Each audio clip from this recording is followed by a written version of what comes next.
All right, guys. Well, it is 3 in the morning, and the depression's gone away, but now I have a whole new problem. And I know a lot of you are probably like, this guy always has an issue. I don't think there's anybody on my Patreon that talks like that. Maybe. You guys, I don't want to be that guy that's like, oh, my dog ate my content. I got butt fucked so hard I barfed on my phone. Whatever. Excuses. Because, I realize that when I'm in a depression, nobody wants to hear it. They don't want to hear, oh, I'm sad. My life sucks. I hate being stuck with a hot chick in a fucking little house all day. That's what I sound like to some people. Yeah, I'm a bitch, I know. But, I woke up today with really bad muscle aches. Kind of like swollen throat, sometimes that's from my deviated septum. Like, I get these sinus infections and it kind of like makes my throat swell. Yeah, I was totally healthy forever. But today what was different is I got really bad muscle aches. Really like I feel like I got in a fight. And just like a general feeling of just feeling like shit. I mean, I feel a sickness coming on. Now, I hope it's not coronavirus. I don't really know, but what I do know is that I've never felt achy like this from being sick. Maybe a little bit, but not too much. It's like a symptom that I don't get too often. So I got that going for me. So this whole night, I've been sitting here and I'm like, man, I don't want to do a video. And with this is what's crazy, is like, we're to a good part of this story, of the Shaky Jake, the return of Shaky Jake. Now, I realize there's some double dip shit in this series, but there's a lot of stuff you guys haven't heard. And I was like excited because this particular story is good. This is like a good story that I've never told you guys. But I feel like shit. So all night I'm like, all right, I'll do different storyline, like I'll save that one. And now it's 3 in the morning and I haven't been doing anything. I just look up symptoms and I'm like, I haven't. Fuck. It's like, if there's blood pouring out of your eyes like teardrops, you're a bitch. I'm like, oh, Karina, I'm a bitch. She's like, I know, your dick stinks too. All right, let's get into this. I'm gonna try. Like, I really don't feel good. It's taking a lot of energy just to like act this way right now. But I'm doing it for you because I'm a good guy. Oh God. Make my coffee here and we'll get into this wild story of mine. This one just didn't fit into like other storylines, but it kind of fits into this one, so we're just gonna do it. There we go. I have determined that this particular story I don't want out on YouTube. There's reasons for it. I want to keep it kind of in a contained environment like Patreon. So even if the return of Shaky Jake makes it to YouTube, I'm going to do this as like a standalone for the story because I don't want this one on YouTube. I just want it. This is an exclusive. This will never go on YouTube. This is just for Patreon. So last time, a couple videos ago, it may have been last video. I don't think it was. We had talked about this guy, David, that had tried to rape Jenny. Now, as an aside right now, and I realize that rape stuff, whether you're male or female, can be triggering. If you've gone through that, I genuinely am sorry. Karina is my partner. I love her very much. And somebody that I know, that I went to high school with, raped her.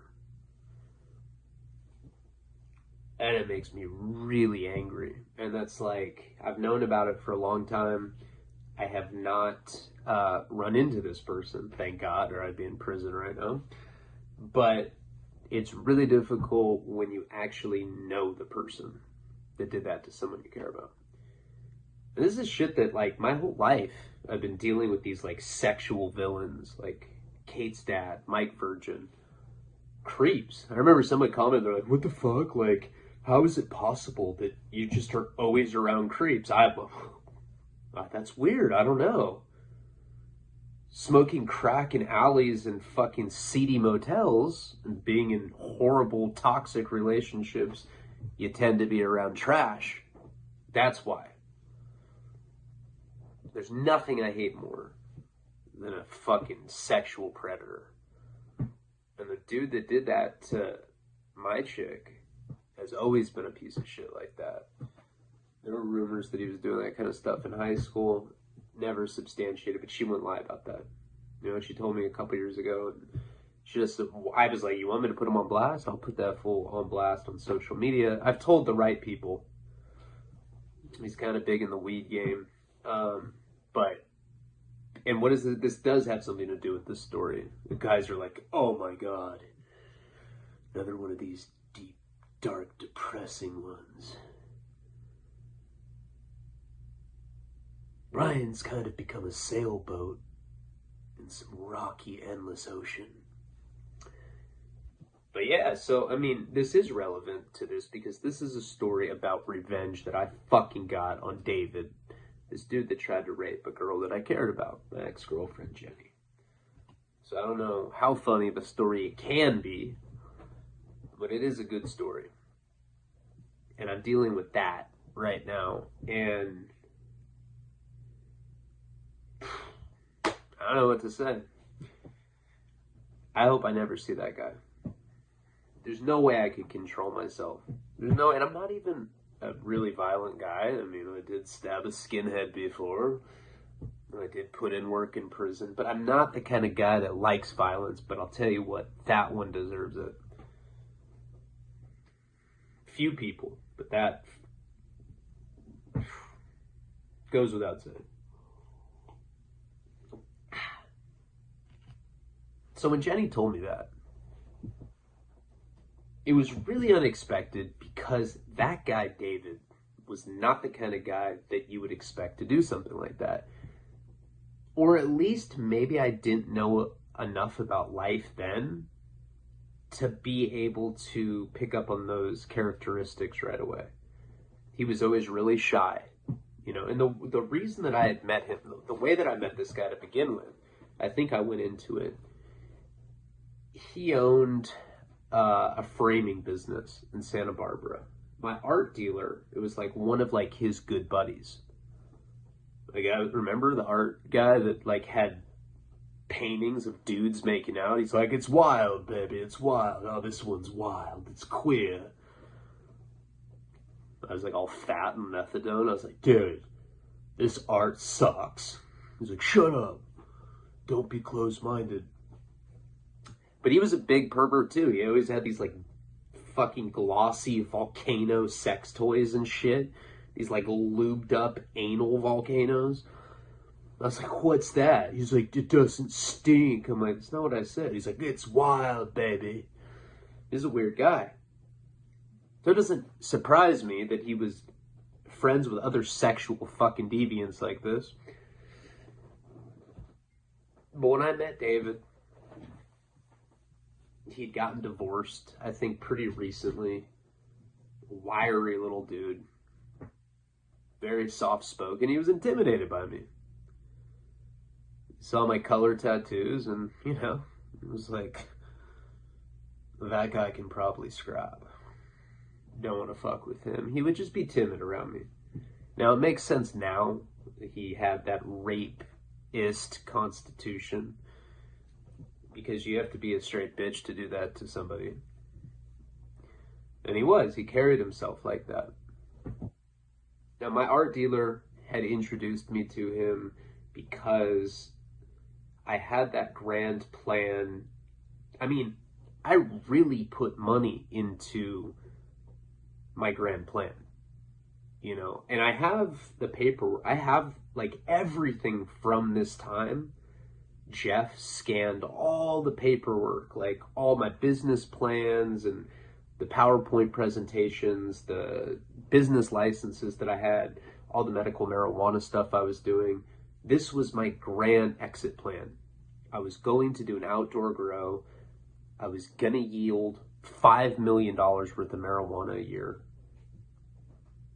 2.5 million twice a year, each 6 months, and get a coalition, a hedge fund of investors. A lot of it was going to be in stocks. I had this whole, it was wild. It was wild, baby, wild. And I was talking to my dad about it at the time. Now, you got to remember, recreational marijuana wasn't legal back then. And I knew that it was going to become legal because I kind of knew what was going on. I was hanging out with big-time drug dealers back then. When I say that, you know, everyone's like, oh, I knew a big-time drug dealer. He had 3 or 4 pounds of cocaine. It's like the kind of guys I was hanging out with at that point had millions of dollars worth of MDMA. They had millions of dollars worth of LSD. They had access to that. A guy in Oregon had shit like that. You know, Sass, he's a millionaire. You're on there, buddy. They were like real deal drug dealers, and what they would explain to me back then. First of all, the drugs they were getting were coming from Toronto. They knew somebody that was synthesizing these drugs in Toronto. Those drugs would go from Toronto to San Francisco. That was like one of the central hubs. And then it would like branch off, and Sass like controlled territories. I mean, it was really well organized. It was like a Sons of Anarchy plot.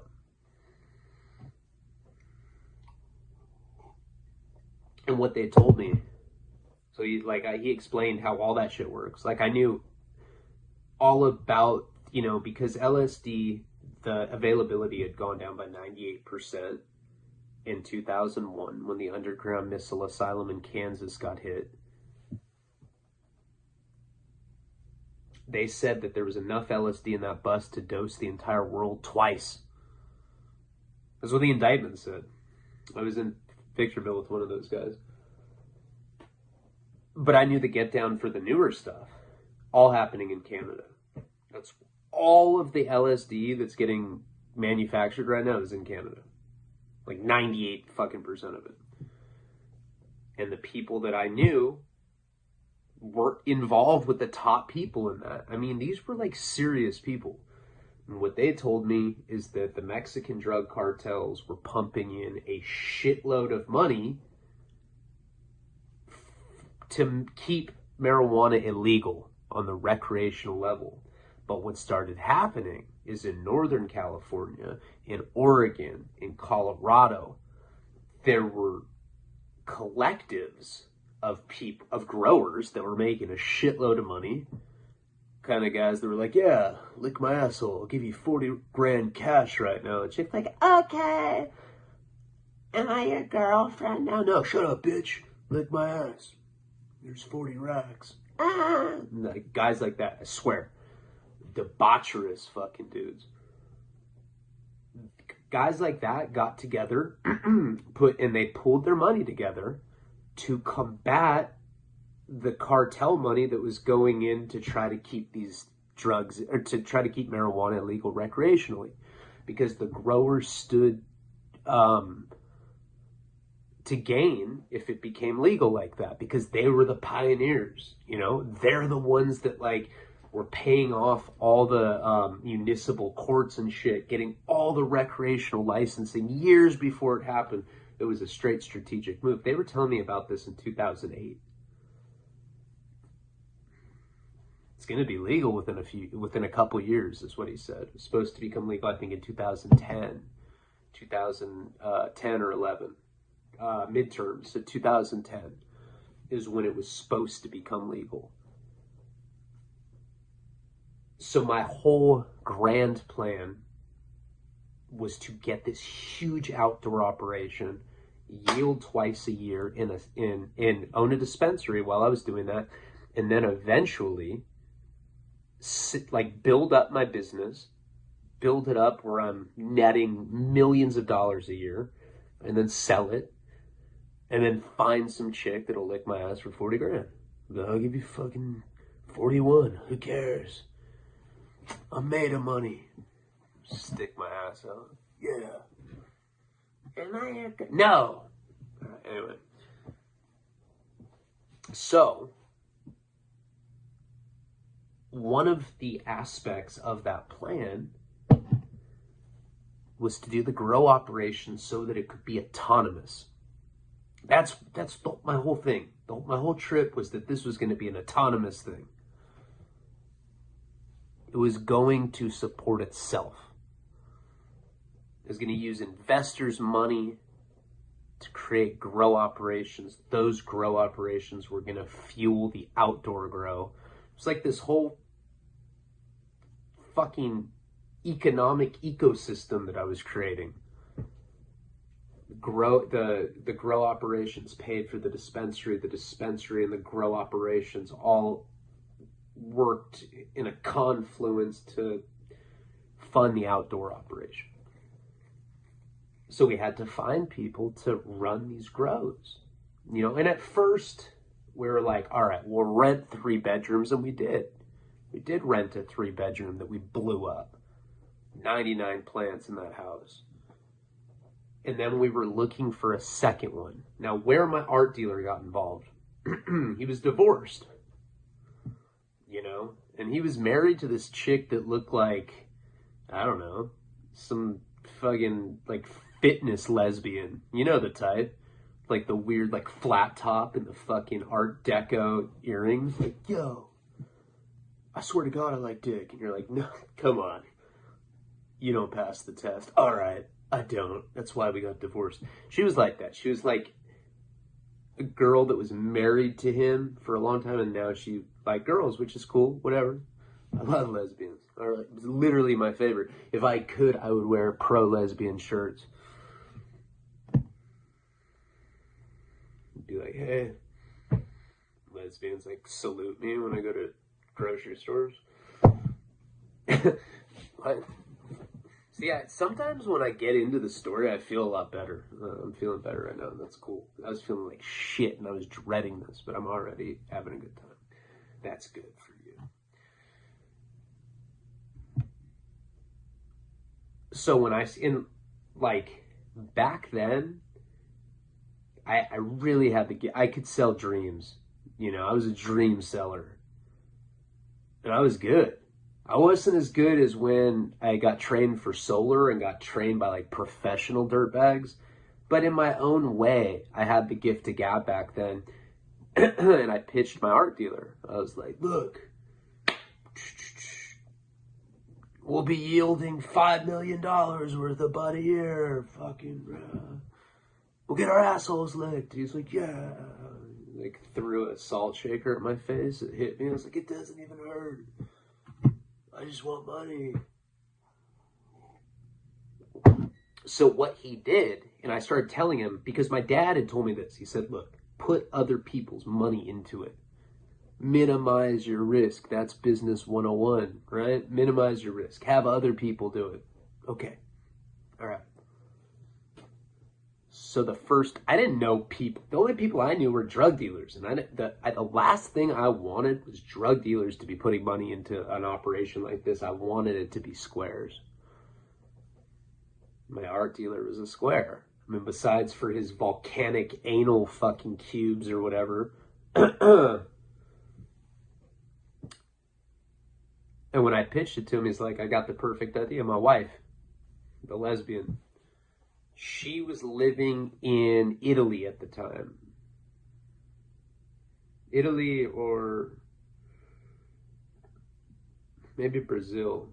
It doesn't matter. She was living somewhere over there. Those are like 2 completely different places. But she was living abroad, let's say that. So he talked to her. And he's like, baby, I got some wild investments. Wild, baby, wild. Fly you. So she came. Getting her ass eaten for money made sense to her. I was like, what does your ass getting eaten mean to you? It was like a question mark on a fucking PowerPoint slide. But I gave her a bomb-ass presentation. What I did is I made like a 30 or 40 page report with graphs and pie charts and like squirrels eating beavers and shit. I was like, look, totally, beaver munching. She's like, this is awesome, you know? She was into it. So she decided to become one of the investors. Through that, and I told them, I said, look, we're going to do this organically. We're going to open these grow operations. The grow operations are going to pay for the fucking whole thing. So they started helping me pay for this shit. At the time, I had a lot of money too, but like, you know, like I said, minimize the risk. So during that time, we ended up renting a 3-bedroom house for like, I think $4,500, something absurd like that. It's like $4,500, and then we had to pay somebody to live there. So there was that house, and it was sophisticated as fuck. Like, you know, the iPhones had just come out, but Jenny had like some sort of system where she could like change CO2 levels. She could gauge pH levels. She could fucking set timers, and she could control all this stuff remotely from an iPhone. This is like before iPhone apps were even a thing. That's how sophisticated some of the growers she knew were. They had these illegal apps that you could like load onto the phone. With the iPhone 1, she could control this operation. It was fucking crazy. I've never even heard of someone else being able to do that. I tell people in prison, they'd be like, you're lying. No, I want to stab you in the stomach. I'm like, dude, prison sucks. I know.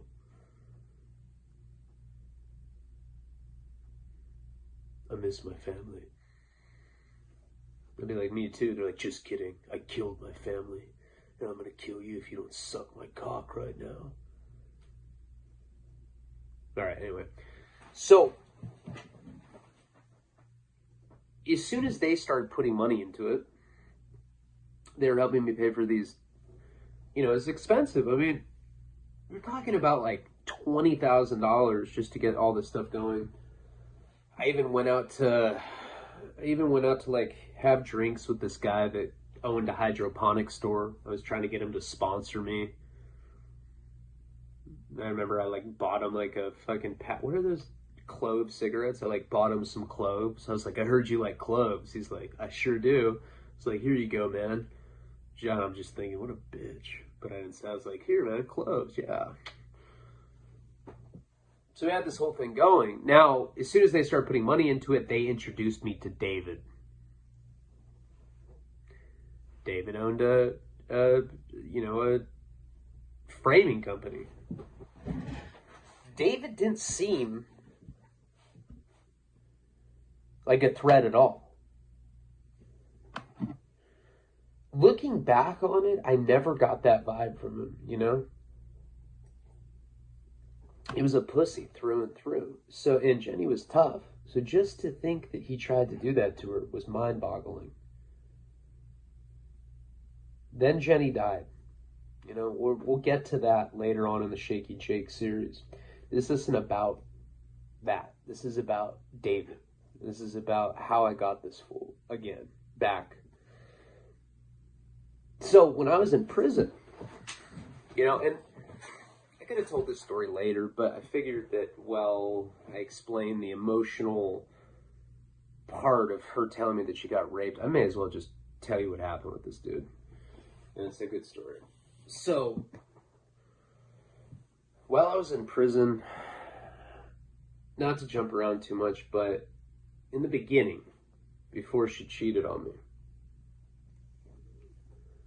I was going around talking to people because we still had money out there. That dwindled very quickly. And I'd start talking to people, start talking to Crips, I'd start talking to Southsiders.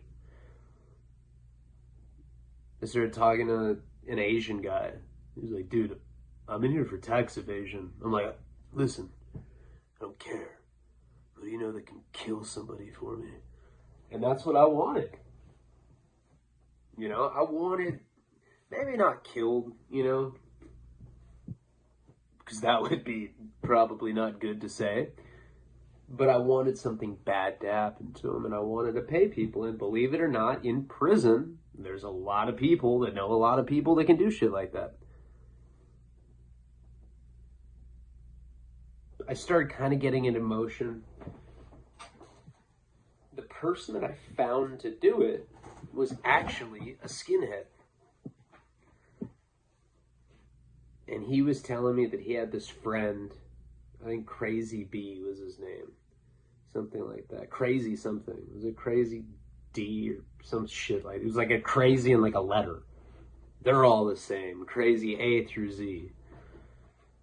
But he was telling me that his homie had a gun and, he was down for it. And like, I'm playing the part. I'm in prison. I'm like, how much to whack him?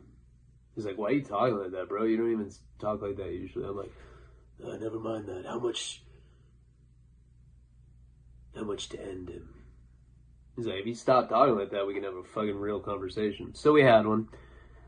We had it all set up. I was going to do it. And it was going to cost me like $3,000 or something. I don't even remember. It was something not that much, but kind of like, I guess, a lot to people that buy pineapples at Target. Dude, did you hear? There's one for 89 cents right now. Let's go. I have no idea how much pineapples cost. I don't even think I was close right there. Then one day I call Jeff, of all people. Now, I spent the whole video last time explaining what had happened with me and him. I put the gun in his mouth. He cried. I like fucked him a little bit. I was like cradling the bottom of the gun. I was like, yeah, I don't even enjoy this. This is gross. Ew. One day I called him, right? I called him while I was in there. And I said, he picked up. And remember, like, we're not talking right now. We're in another period right now where we're not homies. But I called him then and he was like, I knew you'd call one day. We hadn't talked in like years. I was like, yeah, man, I'm and I haven't been sentenced yet. This is like, I'm still kicking methadone. This is a couple months into it. And we start talking and I'm like, I didn't realize that he had taken over my business at that point.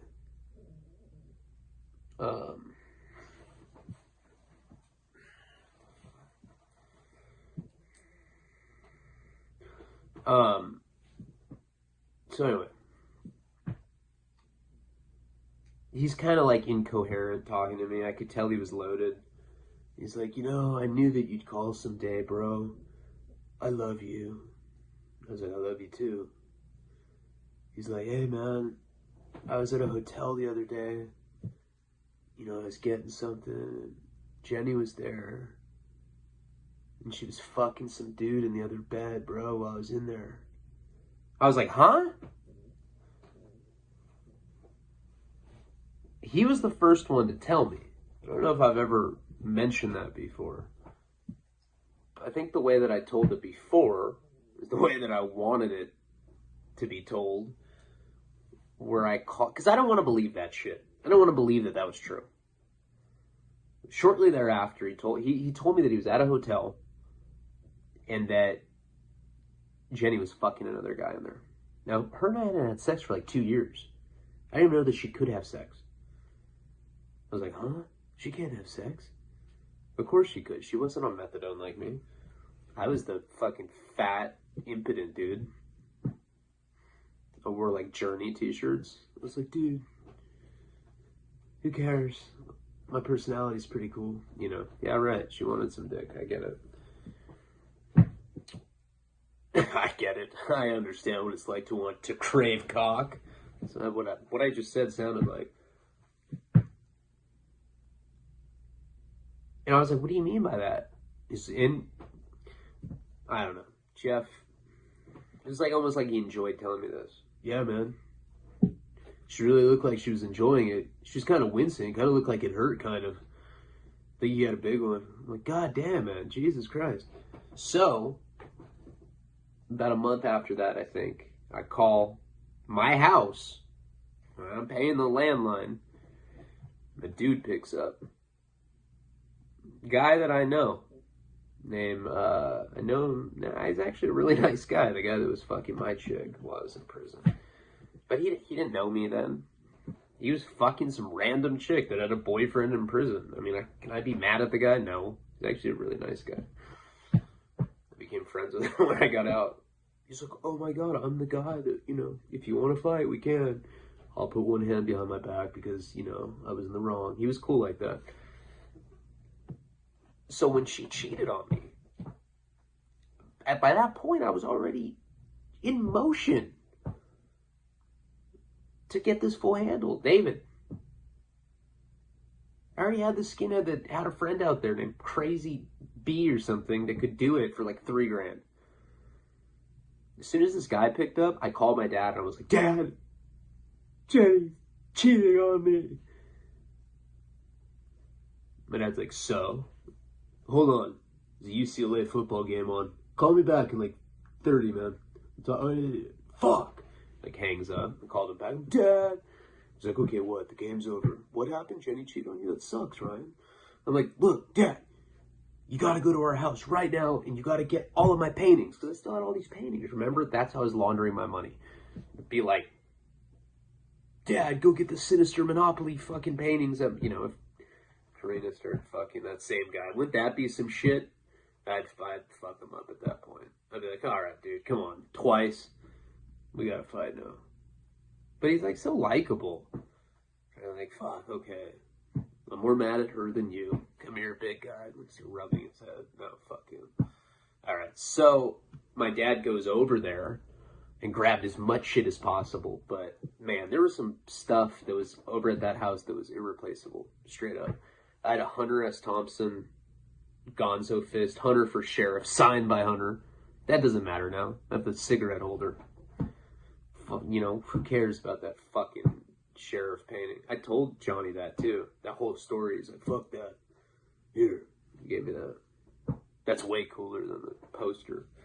But that shit cost me like, I don't know, I think it was like $3,500. Maybe even more. I got it from some dealer in Aspen, some art dealer. Anyway, who cares? My dad recovered some of the stuff. But what happened is after she cheated on me, I called it off. I wasn't going to do it. Besides, she was going to have to pay for it. That's like borrowing money from your chick to buy her flowers for Valentine's Day. It's a little different, I guess, but same concept.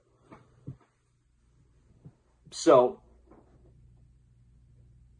I hate to say it. It pains me to say this, but the last conversations that I'd have with Jenny before all that, after all that, were bad. I was calling her a bitch, cunt, you know, being emotionally abusive, taking all my anger out on her. She's still picking up my calls. She's like, I was just confused, you know, I hadn't had a penis in me for like years. I'm like, nah, fuck that. You cheated on me. But I was cheating on her for like years. I don't know. Whatever. What are you, George? Fucking hippo. No, I can't do it. Fucking hippo. I can't do it. It's weird because I know Mirtha in real life. That's just weird to me. She's nothing like that. But I'm talking about from below. Alright, so. Okay, so. Jenny ends up dying. And that's obviously a great source of pain for me. It's not like Paul, honestly, because she cheated on me. I know how shitty that sounds, but that definitely, like, makes it so that I, like, you know, Paul and I, when he passed away, we were on, like, great terms. It still saddens me very much what happened to her, but I was angry with her before she died. you know, and I am sad that she's gone, but in that, we can cover that in an entirely different video. Let me get to the point of this one. So she died. I ended up getting out of prison, and in 2013, I parole. Now, at that time, I was a year sober. I was buff. Big old fucking bush and a little dick. No, actually, back then I was suave. I was all shaved. My shit was even bigger back then. I don't know. Just at least I had that kind of energy, you know. Just got out, had that glow on me. It was the best I ever did, as far as like just, you know, having fun like that. And I was really in good shape. So I got out, and I had thought about it when I was in there. I'm going to go collect money from people that owe me. SAS, which I still, and what really happens here is, I told you, when I try to bring those homeless dudes up to to try to collect the money, make them think that they were like cartel guys. And then there was Alex, my runner. You know, he owed me a bunch of money. He owed me like, I don't know, $9,000, I think. I couldn't find SAS. I go to try to find Alex. His parents own a store in Santa Barbara. I knew which store it was. And I go to it, and I see him. And, you know, I see that he's all like clean and sober and like doing good and shit. I could just see it, you know, from a distance. I was looking at him. He didn't recognize me. Last time he saw me, I looked like a Proactive commercial. Now I was like, well, for all intents and purposes, I was hot and tan at that point. I didn't look like myself. And I was like, fuck it. I don't want to disrupt this dude's life. Like, I was never a greedy piece of shit like that. I feel like he turned his life around. I don't need to haunt him with like old drug dealer shit. I just felt like that would make me a scummy guy. So I didn't collect on it. If he was still in the game and shit, yeah, I would have, you know, but I saw it for what it was. He got his life back together. I wasn't going to be the asshole that comes back and tries to collect it. The third person was David. I always thought about it, especially after Jenny died. I almost felt like, in a way, he had blood on his hands, because she died a fugitive, scared, on the run, after this asshole tried to rape her. So right when I got out, I looked his ass up, couldn't find him, you know, and he had family somewhere out of the country as well. I think that's how he knew my art dealer. I think he lived in like the Netherlands or something, or had family out there. So I'm like, damn, he's either dead or he's not here anymore in the US. I couldn't find him anywhere. I Googled him, looked him up in the yellow pages, whatever. So back in that time period, I know this story jumps all over different storylines. Back when I was homeless, when I was 19, there was this girl named Renee that I used to hook up with. Out of all the girls that, and I don't know if you know girls like this, but like when I knew her, she looked like that cartoon character Daria. Remember Daria? She's like a Beavis and Butthead spinoff. This chick Renee looked like Daria. She even wore like the little Daria leather jacket. And she was one of those girls that lived in that small college town that I charmed into letting me live with her for a little bit. And she was not good looking. I mean, she was like whatever. She's one of those chicks that just blossomed into a hot chick. It's weird. She was like a caterpillar that fucking turned into a butterfly. Crazy. Is that that's what caterpillars do, I think. But you know what I'm trying to say. And she was really hot, and she was bisexual. Threesomes all the time. Even when I got out of prison in 2013. So I knew her back when I was 19. Now I'm 28 years old, and she's smoking hot. And she's bi. And I used to go to her apartment all the time, and we'd like, it was super debaucherous. I think I'll do a whole sex storyline. Those stories are kind of private, though. That's got to be upper tier stuff. But anyway, Renee and I were hooking up in 2013, and she was one of those girls that, like, never wanted to be my girlfriend.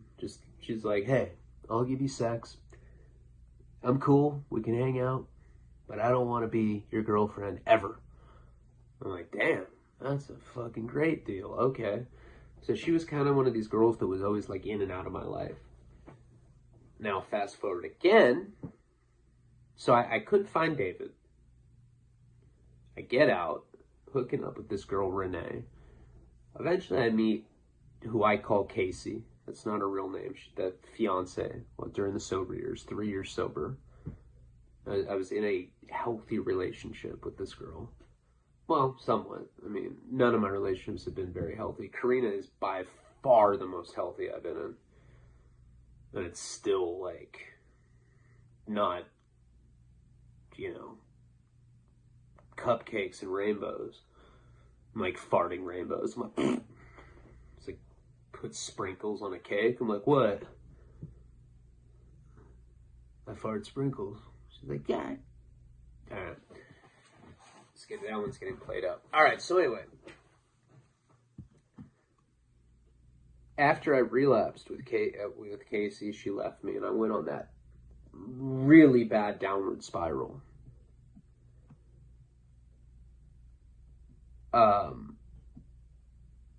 Right before I lived with a tranny in San Diego, with that girl Haley.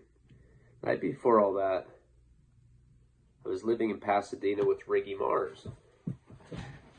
Now, because I was on federal probation at the time, there was only a few drugs that I could do. I could do LSD. I did a lot of acid back then, which is like a horrible drug to do all the time. And I was living in a sober fucking living, and I'd come home just like open the refrigerator and like see a decapitated head, and I'd like have to play it cool. See the house manager, he'd be like, what are you doing? I'm like, nothing. Just talking to this head. Fuck you, head. And I like closed the refrigerator. House manager's like, hey, that guy, Leone, super strange. All those surfer guys are just weird. I'm a fucking surfer, dude. Anyway, so, and I'm not even joking. I used to go there frying balls on acid all the time. I probably did acid at that time period with Riggy 50 times in like a month. No bullshit. I was doing it all the fucking time. Days that I do it twice in a day. And acid lasts like all day. It's like a fucking 14-hour thing. I'd like stop tripping and like take more. Wild. Like a marathon month use of it. It was crazy. So I do that, and I also do GHB. A lot of G. That was like his thing.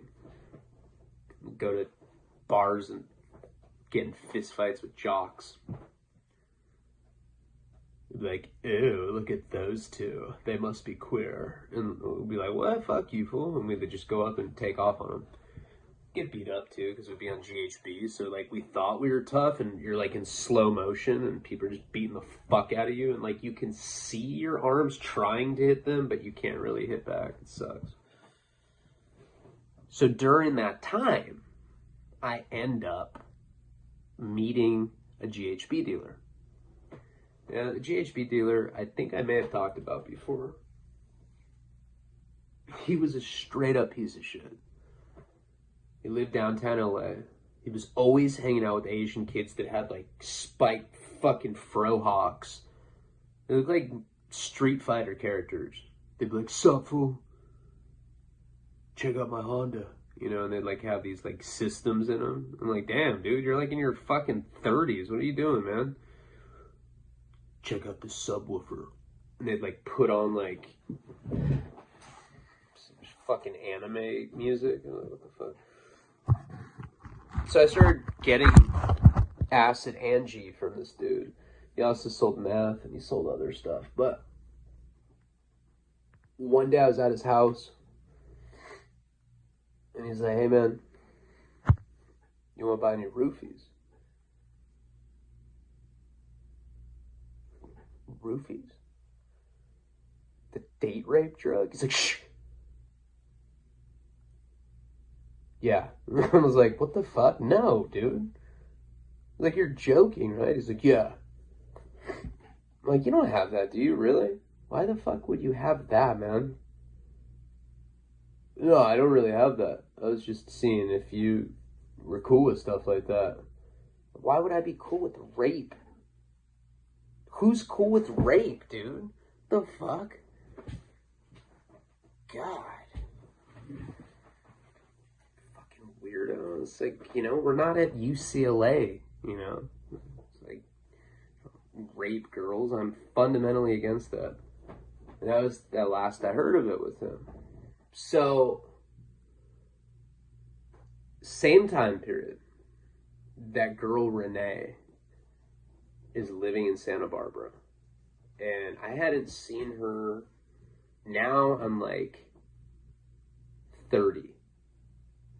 Casey and I just broke up. I just was living with the tranny down in San Diego. I just visited Haley in the psych ward. Brought her a piece of Suboxone. And I broke up with her, remember? I was like, yeah, I can't do this anymore. She's like, you're breaking up with me? I was like, yeah, I know. And it's like, you're like the only girl I've ever broken up with. You must be really bad. She's like, I am. I loved you as much as I could. I was like, no, you didn't. No, you didn't. I saw your Facebook message. I'm with some guy that's weirdly obsessed with me. And I was, because she was a rebound. I was like, fuck. Yeah, I've never really had girls be like that before. I was like, God, fucking cut my dick off with a butter knife. I was like, oh. So, right after all that, Renee's living in Santa Barbara. So this is like 2 years after I got out. I'm not buff anymore. I'm like just normal looking now. I don't look very good. I don't look really bad either. Just, I don't know. Just whatever, you know, it's like an in-between period. But she's a good sport, and she doesn't care. And she's like really out of my league at this point, but she, you know, we were fucking. Now, she knew that I did drugs. She knew I did heroin and stuff, but like she never really cared. She's like one of those people that just didn't want to hear about it, didn't want to know about it, didn't ask about it, don't ask, don't tell kind of person. So I was staying with her right after that, just for like a day or two, you know, like I was at my parents' house. I ended up going over there, and I run into, she has this chick over there. I think, like, we didn't hook up with the girl. She was bi and like liked other girls, but we didn't hook up with this particular girl. But that girl was friends with the tattoo artist that I know, and he came over to pick her up. I hadn't seen this guy in years. I was like, what's up, bro? He was like, oh man, I just got my own place, you know. I mean, he had just got out of a relationship, and he just got like his own place, and he was like, you should come over and hang out, bro. Here's my phone number. So this guy gives me his phone number. Renee like pretty much kindly tells me that I can't stay there anymore. My parents didn't want me to, they were like trying to get me into rehab. I think you guys remember this story. So I ended up calling the tattoo artist. I went and stayed with him for a little bit. Now, Renee, back in the time period that I was doing the grow operations, she was going to work for my dispensary. She was going to be one of the secretaries. It's going to be her and this other girl. So part of what she was doing for me back then was running around getting bud from the grow operations. So she'd met David and shit. She used to go over there and she'd like take clones over there, just various things duties that have to occur when you have a grow operation. So anyway, she knew the whole situation. I told her, I think in 2013 when I got out, I was like, Dan, you'll never guess what David did to Jenny.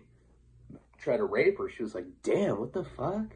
She's like, damn, I was alone with him all the time. That's crazy. He never tried that with her. So this tattoo artist dude I'm staying with, he's got this big ass, like, 2-bedroom. He didn't have furniture in it yet, but, like, he had, like, sleeping bags, and he, like, let me have my own room in there. He's like, yeah, you can chill for a little bit. So I was staying over there. This guy got loaded and shit. We were, like, doing heroin together. And I end up getting a phone call from Renee. And she tells me that she matched with Dave on Tinder. Now, this is the thing about her. Tinder uses Facebook profile pictures because David knew this chick, but it'd been a long time. I mean, he probably hadn't seen her for like 10 years or something, 7 or 8 years at this point. But her Tinder profile was a group photo of her with these other girls, like bridesmaids, at a wedding that she was at. That was like her profile picture for Facebook, and it was like she didn't spend the time to like change the profile pic, because you know you can like change the picture. Anyway, it was a group picture, and he didn't recognize her. All it said was Renee. You know, I think Renee was a couple years older than me. No, a couple years younger than me. Yeah, she was a year younger than me, I think. Doesn't really matter. I think she was 29 at that point. Anyway, point is she matched up with this dude. We hadn't talked about him since 2013. Now it is 2015 in this story that I'm saying right now. I'm with this tattoo artist, and she calls me, and she's like, dude, I matched with David. I had no idea who she was talking about. I was like, David who? She's like, the dude from The Grow. I was like, no way. She's like, yeah. Like, he's in town, I guess, now. He's on Tinder trying to hook up with 29-year-olds or whatever he was doing.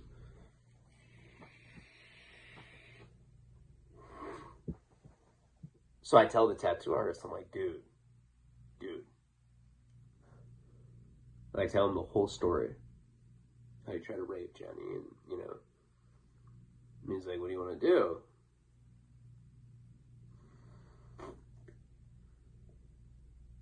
I'm like, I know exactly what I want to do. I want to get her, Renee,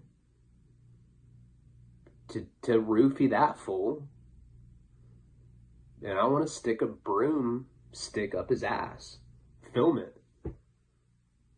That's what I want to do. That's the only justice that I fucking see as valid for what he did. Tattoo artist guy's like, that sounds bomb. Yeah, he was totally into it. Like, he wanted to help me.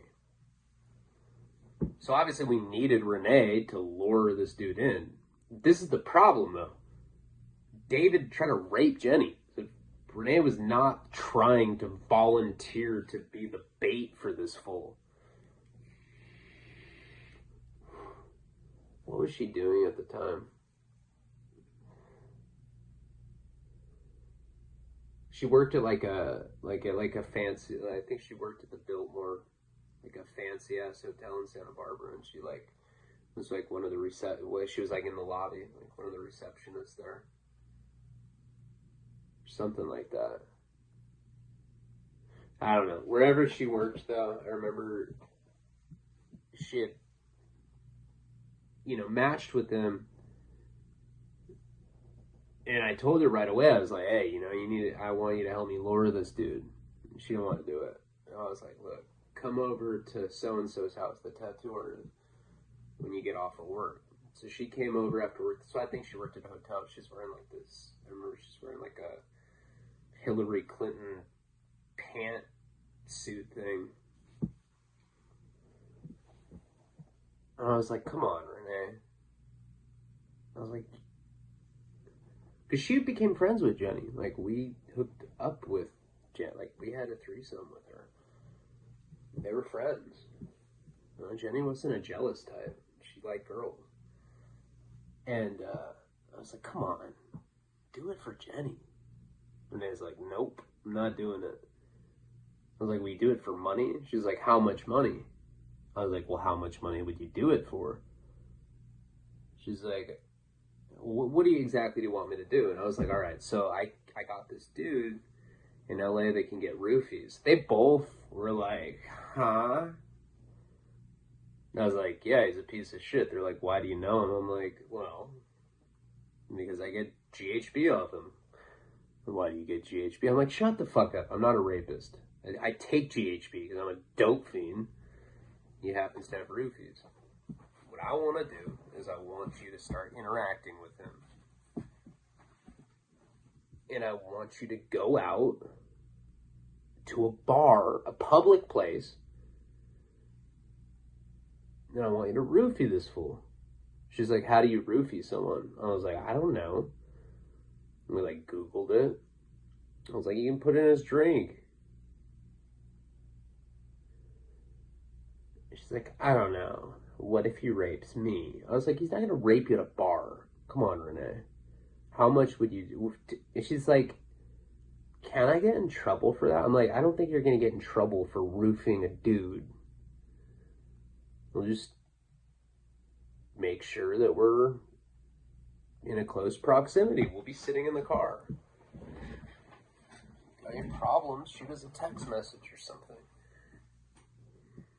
So I'll do that for a G.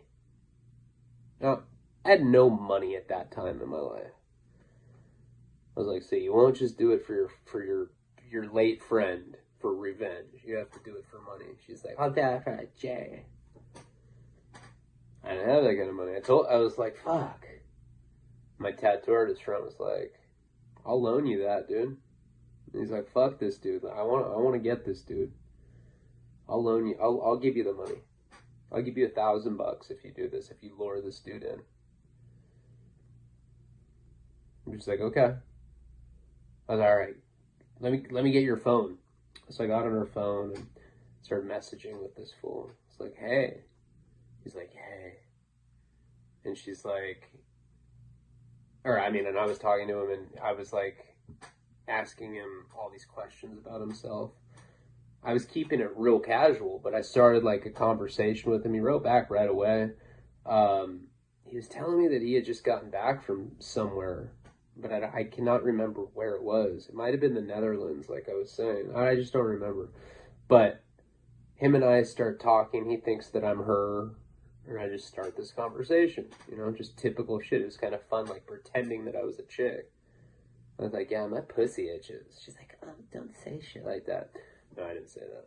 But I got him thinking that she was into him. And he was like asking what she looked like because there wasn't a picture of her. So I was like, hey, give me one of your friend's pictures that was one of the bridesmaids with you. She's like, no, I'm not going to do that. I'm like, dude, then he'll know that it's you. Come on. So we like picked different girls and we all represent, like, there was like 3 of them to choose from. The picture had like 6 girls in it. But we like picked 3 of them at random and then we like did a rock, paper, scissors tournament. Me, her, and the tattoo guy. And that's how we picked the girl. And we just went on her Facebook and like took a face shot of her and like sent it to him. And we ended up getting his text message. We ended up getting his phone number. So we were texting with him and we were sending him these fucking pictures and shit. We were sending it from my phone too. You know, I didn't have the same number for back then. But anyway, she agreed to do it, you know, and she was asking me, she's like, well, what am I going to do now? I was like, well, dude, he's going to be texting me. I'll just keep playing along and I'll let you know and we'll set up a date. It'll be at a bar, you know, we'll make sure that it's a public spot.